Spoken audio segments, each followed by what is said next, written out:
Hello friends, আজ আমি চলে এসেছি একটা নতুন ব্লগ নিয়ে। তো সবাইকে গুড মর্নিং।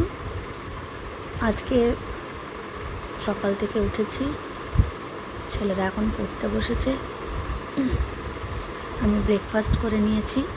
ব্রেকফাস্টে আজকে একটু রুটি, পরোটা যে যেটা খেলো, আর সাদা আলুর তরকারি করেছিলাম।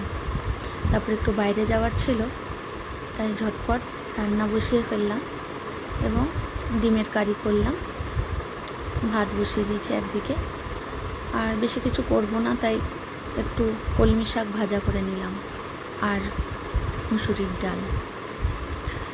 তাই ঝটপট করতে করতে ভাবলাম আপনাদের সঙ্গে একটু কথা বলি। আমি তো সব সময় এরকম রান্নার ব্লগ দিয়ে থাকি, কখনো কথা বলা হয় না। তারপর ছেলেরা বাড়িতে আছে, দুষ্টুমি তো লেগেই আছে, ওদের সামলাতে সামলাতেই রান্নাটা সারতে হয়। এই করতে করতে দিন পেরিয়ে যায়। তারপর হাজব্যান্ড আসবে, এসে ওদেরকে সামলালে আমি একটু রেস্ট পাই তখন। তো আজকে আমরা লাঞ্চ করেই বেরিয়ে পড়বো বাইরে।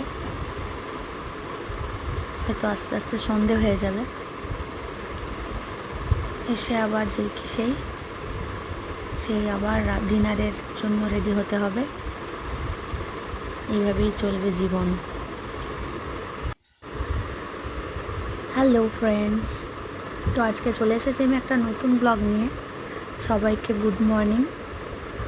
আজকে সকালবেলাতেই উঠেছি, উঠে আমি আমার হাজব্যান্ড চা খেলাম, খেয়ে টিফিন বানাতে লাগলাম। পরোটা আর সাদা আলুর তরকারি বানিয়েছিলাম। তারপর ছেলেটাকে আজকে একটু পড়তে বসালাম, নিজে নিজেই পড়ছে, কারণ আমাদের একটু